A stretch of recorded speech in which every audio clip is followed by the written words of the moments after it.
Van के 800 रुपए हर महीना वैन के 800 रुपए बचाने के लिए हम लोगों ने साइकिल से स्कूल जाना चालू कर दिया था। ये हो गई। चार लौंडे थरथराती ठंड में साइकिल से स्कूल जाते हैं, ब्लेजर टोपा मफलर बांध बुंदा के। एक तो ये ब्लेजर बहुत अजीब था हमारे स्कूल का। 2 जेब थी हमारे ब्लेजर में और 2 ही अंदर की साइड थी। हमारे स्कूल वालों को लगा कि बाहर जेब का क्या ही यूज हो सकता है, इसलिए उन लोगों ने बाहर जेब ही नहीं दी। क्या करूं मैं इस जेब का? ठंडी लग रही है तो हाथ अंदर वाली जेब में ही डाल के चलना पड़ता था। कोनी से साइकिल चला के आते थे हम लोग स्कूल। सबको ऐसा लगता था कि हम लोग अपाहिज हैं। और फिर एकदम से हम लोग हाथ बाहर निकाल लेते थे।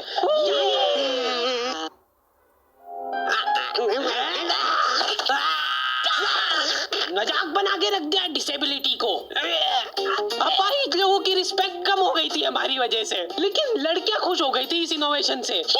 उनको लगा था कि ब्रा का खर्चा नहीं करना पड़ेगा, अपना जो भी सामान है उसको एकदम जेंटली इन जेबों के अंदर प्लेस कर देंगे। लेकिन इसमें एक छोटी सी दिक्कत थी। स्कूल वालों ने लड़कियों के ब्लेजर में एक ही जेब रखी थी। तुम लोग नहीं समझोगे कितना मुश्किल होता है एक ही जेब में इतना सारा सामान घुसाना।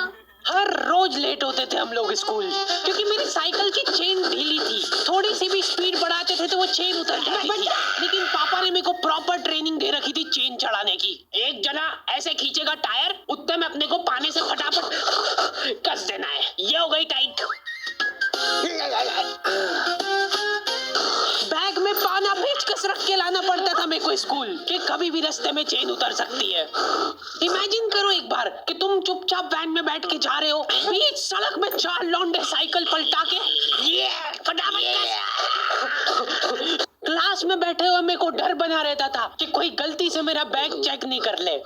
तो आज हम लोग पढ़ेंगे टेंस। सबसे घटिया वाहियात नीच टॉपिक लगता था मेरे को टेंस। पास्ट प्रेजेंट और फ्यूचर तक बात ठीक थी। प्रेजेंट कंटीन्यूअस टेंस क्या होता है? सिंपल पास्ट, पास्ट कंटीन्यूअस मतलब वो बीत चुका है पर चल भी रहा है।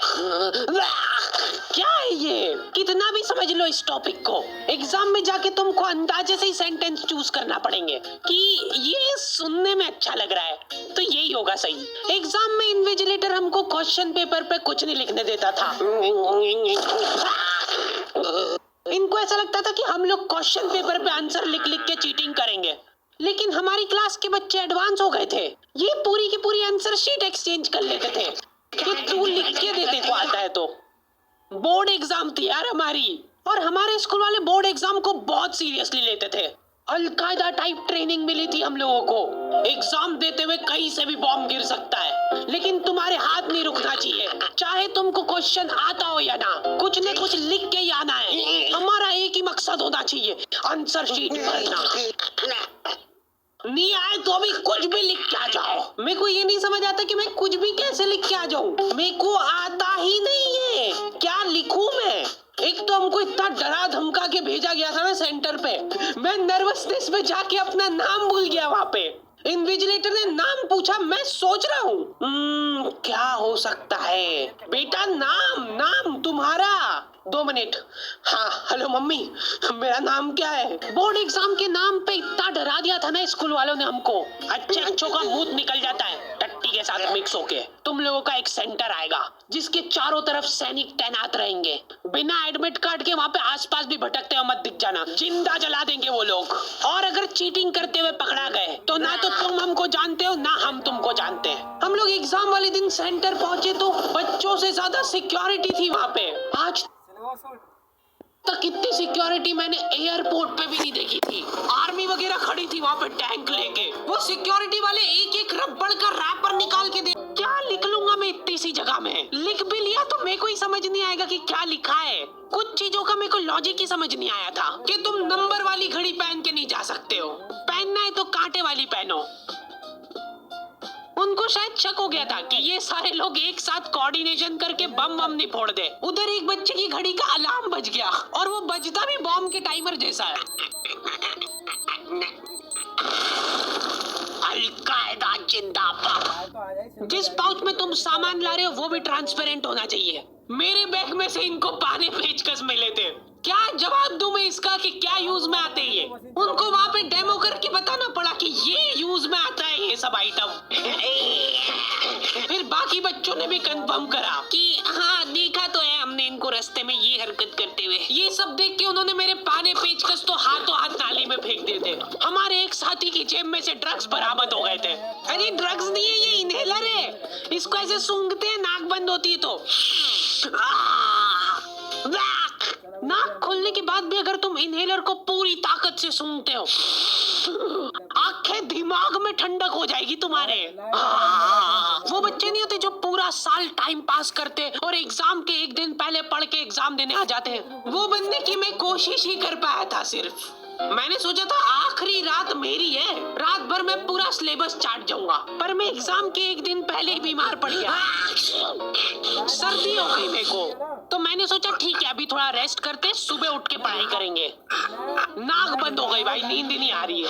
फिर पापा आके मेरे को ट्रिक बताते हैं कि अगर राइट वाली नाक बंद हो रही है ना तो लेफ्ट साइड करवट करके सो जा, फिर गहरी सांस ले, तो ये जो है ना राइट वाली खुल जाएगी और लेफ्ट वाली बंद हो जाएगी। फिर लेफ्ट वाली अगर खोलना है तो राइट साइड करवट करके सो जा। पूरी रात करवटें बदलता रह गया मैं। सुबह रास्ते में जाते जाते पढ़ रहा हूँ मैं, क्योंकि बाकी बच्चे भी यही कर रहे थे। बच्चों को लग रहा है कि भाई जितना हम लोग साल भर में नहीं पढ़े उतना हम लोग रास्ते में जाते हुए पढ़ लेंगे।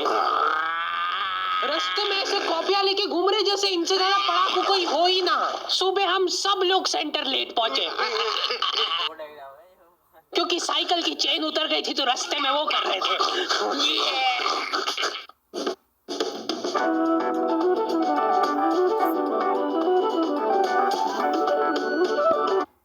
साइकिल की चेन उतर गई थी तो रास्ते में वो कर रहे थे। और क्वेश्चन पेपर भी लेट हो गया था उस दिन। क्वेश्चन पेपर Z+ सिक्योरिटी के साथ आता था। 10 बॉडीगार्ड लेके आते थे एक जरा सा पार्सल।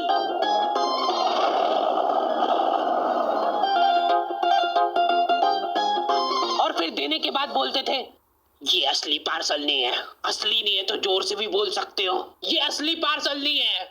ये लोग पता नहीं किसी को तो गुमराह करने की कोशिश कर रहे थे। इनको डाउट था कि इतनी सिक्योरिटी के बाद भी कोई पेपर चोरी कर लेगा, तो ये लोग इतनी सिक्योरिटी में नकली पेपर लेके आए। असली पेपर तो एक और बॉडीगार्ड नाले में तैरता हुआ लेके आ रहा है। ये पाने पेचकस किसने डाले नाली में? ये लो, मजाक कर रहे थे हम तो। यही है असली क्वेश्चन पेपर। जाओ बांट दो फटाफट।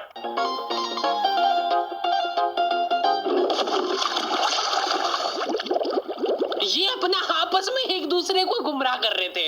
एक बार बस सोच के देखो कि ये सारी हरकतों के बाद भी अगर पेपर लीक हो गया, सोचो एक आदमी टेलीग्राम पे क्वेश्चन पेपर भेजने लग गया था, वो भी एग्जाम के महीने भर पहले से, तब तक क्वेश्चन पेपर बना भी नहीं था।